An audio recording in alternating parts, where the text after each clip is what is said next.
On January 15, 2009, U.S. Airways Flight 1549 flew into a flock of Canadian geese shortly after taking off from New York's LaGuardia Airport.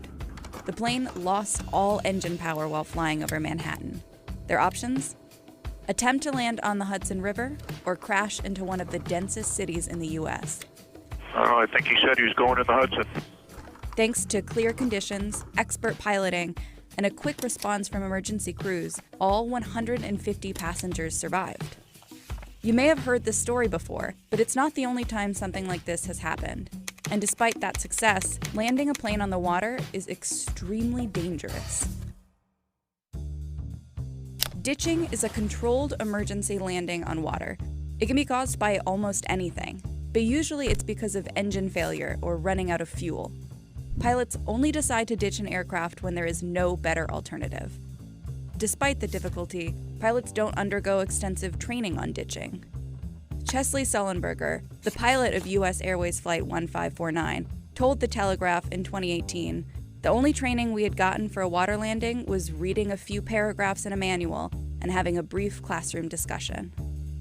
You really don't practice, not even in the airplane or in the simulator, but most airlines will cover it in training. But it's not something that is mandated for every airplane. That's Carolina Anderson. She's an associate professor of aeronautical science at Embry-Riddle Aeronautical University. Anderson pointed out that it's rare to have to ditch an airplane.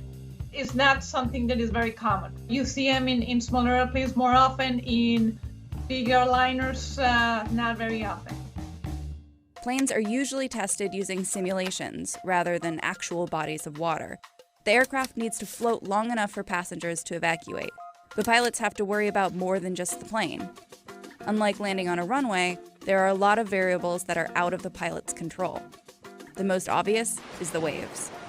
The larger the waves, the more dangerous the landing. Pilots try to land parallel to the waves instead of across them, so the waves don't push the plane around, which could cause damage to the plane, injure passengers, and make evacuating more difficult. Like in 1956, when Pan Am Flight 6 had to ditch in the Pacific between Honolulu and San Francisco. Upon landing, a wing hit a swell, rotating the plane 180 degrees, damaging the nose and breaking off the tail. Luckily, everyone survived.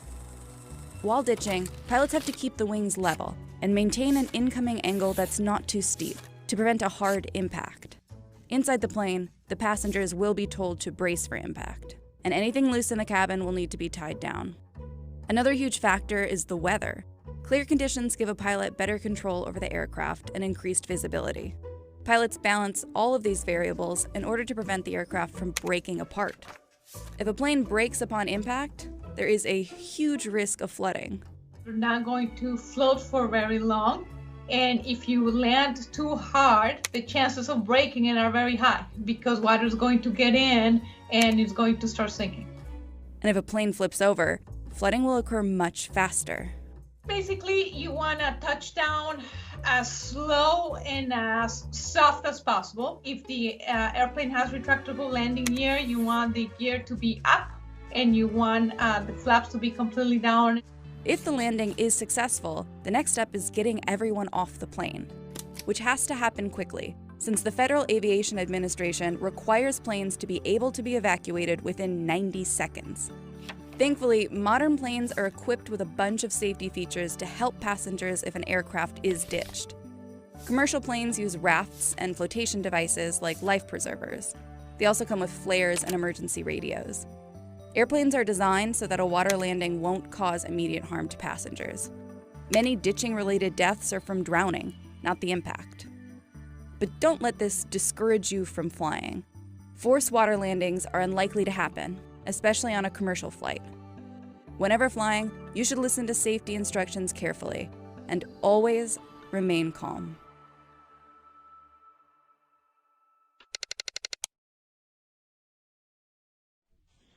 Cactus 15.9, turn left heading 270. This is Cactus 1539. It birds to lost thrust on both engines, returning back towards LaGuardia.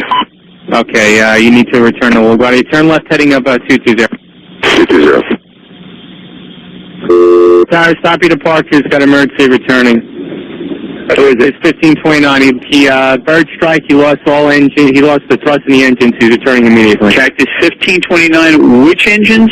He lost thrust in both engines, he said. Got it. Cactus 1529. We can get it for you. Do you want to try to land 1913? We're unable. We may end up in the Hudson.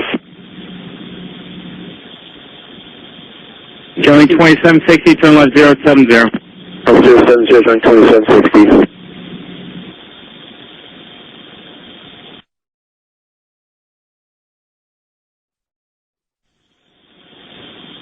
Alright, Cactus 1549. It's going to be left traffic to runway 31. Unable. Okay, what do you need to land?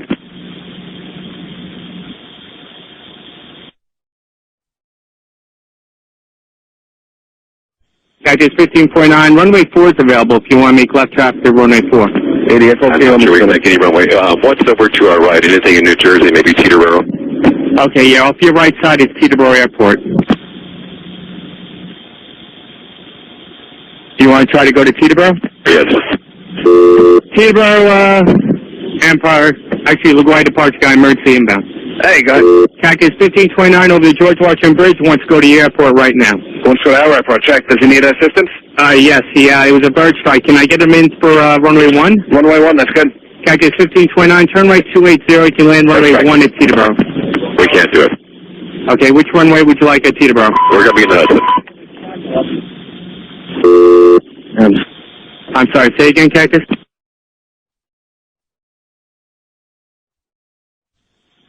Alright. Kelly 2760, contact New York 12618. 268, Joey 2760.